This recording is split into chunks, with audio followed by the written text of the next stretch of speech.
Hey, how's it going? I'm Ron. I'm Zach. We're from Widetrack, and we're here on this week's episode of Influences, where we talk about Influences.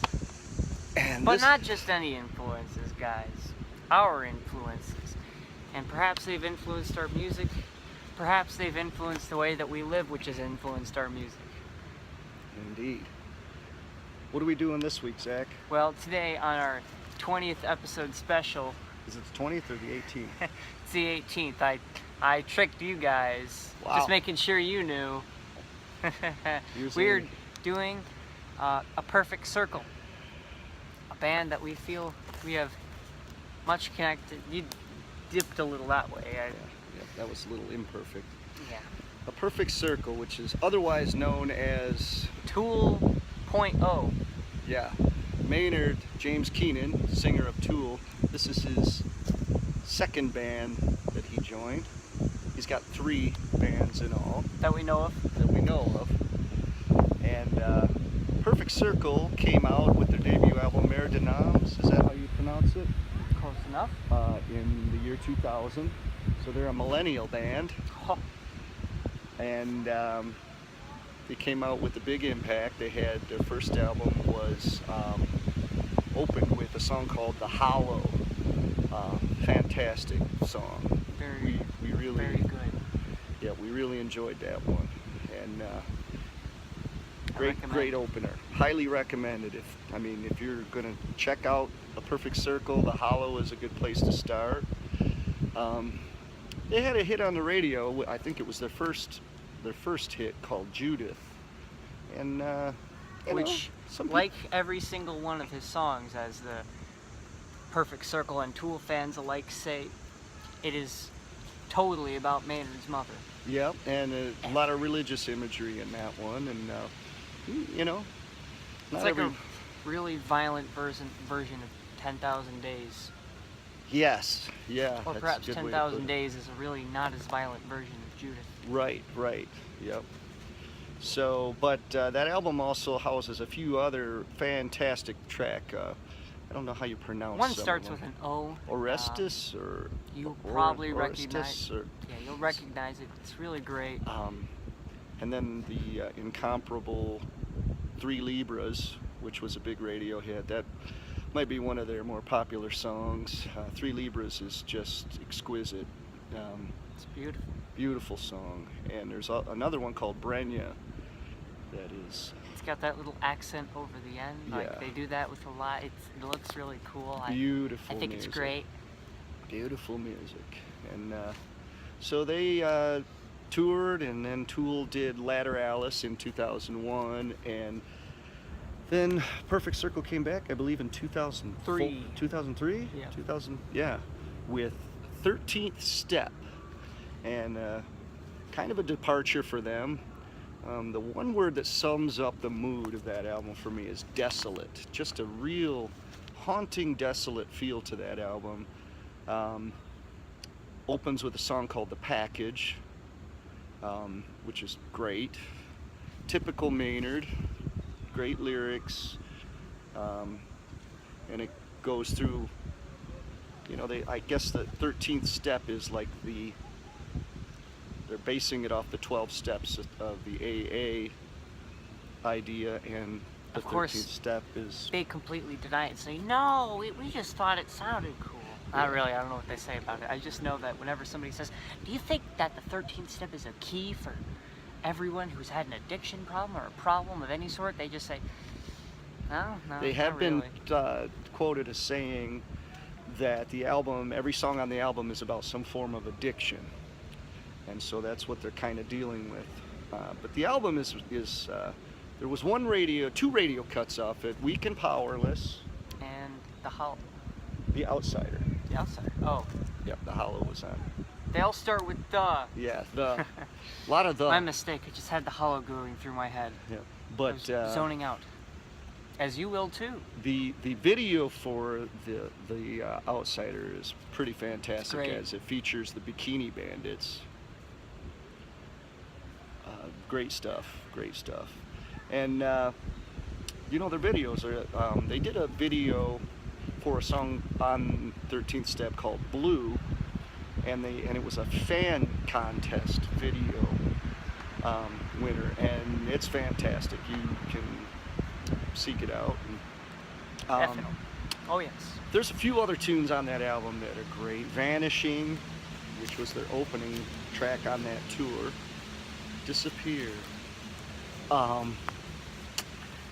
And there was the Noose. Noose was another fan favorite. Just great Our lyrics. favorite as well. Yeah. And then, A Stranger, good one. A lot of great songs on that album. They put out another. It was a live album, I believe it was called. They put out a live album of all covers, and they're all remakes. Very good. And it's a real interesting album. It's not one that I revisit a lot personally, but It does have something on it that is definitely which is worth checking out.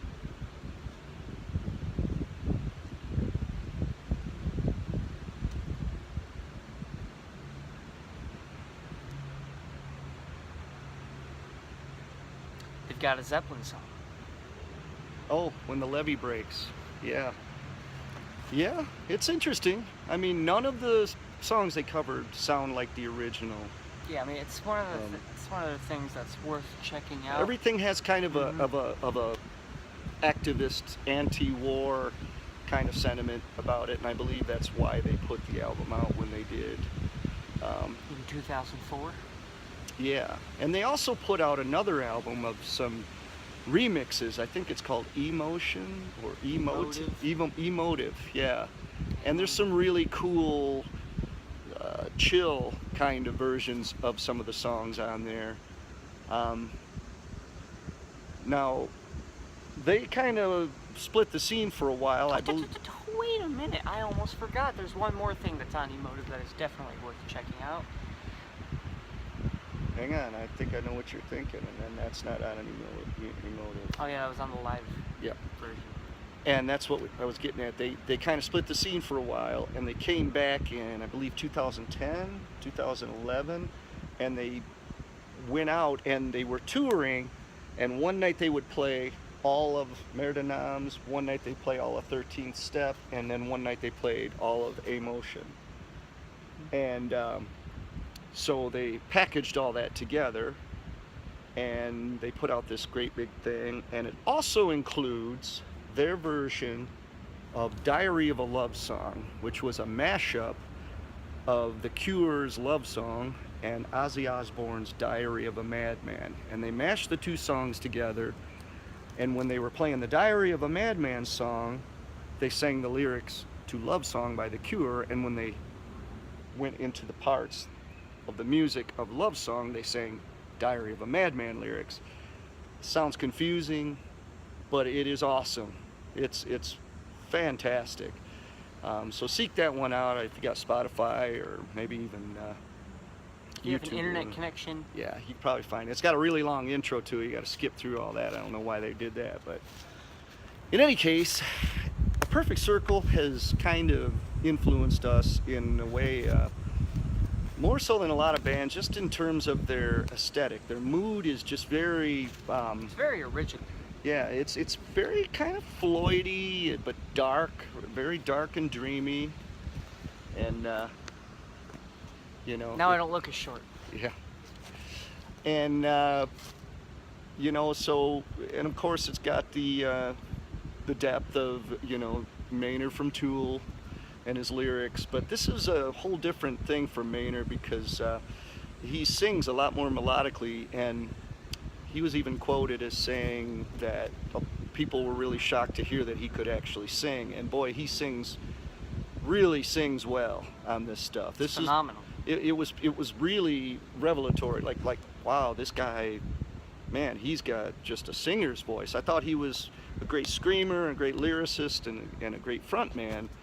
But when these albums came out, it really showed another dimension to him as a vocalist that just took our already high opinion of him to a new level. I mean, then again, all this was around the time of Anima, so there wasn't any Lateralis or Yeah, yeah, you're 10,000 probably days. about 4 or 5 years removed from them working on Anima, and it was just a year before Lateralis came Yeah. out. So, which, yeah, and you can hear him on the later Tool albums singing a bit more melodically, not so much screaming as he did in the early days. And I guess that's just a natural thing with someone who's getting a little bit older. And he hit his 50th birthday not too long ago. So, and speaking of which, Perfect Circle are currently right now in the process of working on a new album, and we got tickets to go see them in November. Because they're also touring. Yes, they'll be on tour, so can't recommend it enough to check them out. They got one other song that they released a couple years ago called "By and Down," and it's fantastic. It's really mellow, real spacey, but ethereal and all that. But it's a great song. Check it out. What else? Perfect Circle. They've influenced us. To sum up how, Yeah. we would like to say that they have their own mood that is, it's impossible to be copied or done perfectly. Like, with Black Sabbath, it's a little different. Soundgarden, it's a little different. They have their own thing, but it's of a genre, It's like Yeah. grunge or rock or metal or whatever you want to say. They were the founders or, leaders of, or however you want to call it. But with a Perfect Circle, there's nothing even remotely close to them, I think, in how they do their music. I mean, as kind of a broad term, or a broad, at a broad viewpoint, you may see that they are a rock band. However, we see much deeper. Yeah, so they do have a kind of a unique little niche in the rock world. They're regarded by some as metal, but they're very dreamy. There's a lot of The Cure, if you've ever heard The Cure in their music. They're like a lot of metal, but a lot of not metal at the same time. And it's cool because it doesn't seem out of place at all. It's all the same feeling, but it's, I think Maynard described it with Tool. He said, I don't like when people call us a metal band because we're Tool. We're not a metal band, we're not a rock band, we're not this or that, we're Tool. And it's, Perfect Circle is hardly anything like Tool, but I think that did carry over too. Perfect Circle isn't really a alternative, well, I mean, I guess it's alternative. It's not really They're metal. able to straddle the line of a lot of these things. A perfect circle, anything that they do in their own way, and it works out pretty well. Yeah, and that was always kind of the thing that we wanted to be conscious of, is like, we love the heavy stuff, but we were always like, how heavy can we get without being metal? Because we're more rock based than metal, and psychedelic based, and so when people aren't expecting it to be metal, they just say, oh, it's not a metal band, and then it's suddenly heavy. Yeah, you can kind of be a little bit more dynamic without. Once you're in the metal realm, you're kind of on a, the volume wars. How hard can you push it 24/7? And we were always more about let's be conscious of dynamics. We want to go from a whisper to a roar. Of course, light and shade, bands, as Led Zeppelin used to say. Plenty of metal bands that still do that, but we think as a just what works for whole. us, our personal approach. So, and Perfect Circle was always a band that we said, there's something that's kind of in the realm of what we're talking about. I think if we were to think about which bands we consider ourselves like most influenced by as like a whole, less than like one thing, but like as what a band is, you got something on your forehead there, as like what the band really is and stands for, I think it'd either be, a mixture of Led Zeppelin and Perfect Circle that I myself would consider us to be. Yeah, there's definitely a lot of influences in there, and those two are pretty high on the list. But that list is always changing from day to day. So can't be helped. Yeah, but that's the thing about music, is it's a treasure trove of wonder and splendor. So moral of the story: Perfect Circle's great. We like them. We think they're great. Check them out. Check them out. Yep. With our guidance, of course. Well, we're gonna, as we keep promising, and we are going to do this, but we're going to be making some YouTube playlists of these bands that we cover on influences as soon There as we are get a minute. Spotify So, playlists for most of the bands Spotify, already up. YouTube, yeah. So, yeah, if you go to Widetrack Music, we've got a lot of Spotify playlists, but we're gonna make some YouTube playlists of these kind of starter kit songs. So, anyhow, appreciate you letting us ramble and geek out on some music here. Stay in touch. Let us know how you're doing. We got a lot of cool stuff coming up. We're going back into the studio tomorrow. We're about halfway done with our new album and mixing it. We're in the mixing stage, so we're more than halfway done with the album. We're in the final stage, halfway through the final stage, and we're excited as hell about this. Songs are turning out way beyond our expectations with the assistance of Andy Paddle and engineering for us. And we can't wait to play you the stuff, and you can hear, maybe you'll hear the influences, maybe you'll hear your own. And that's the beautiful thing about music. So until next time, stay in touch, keep on rocking.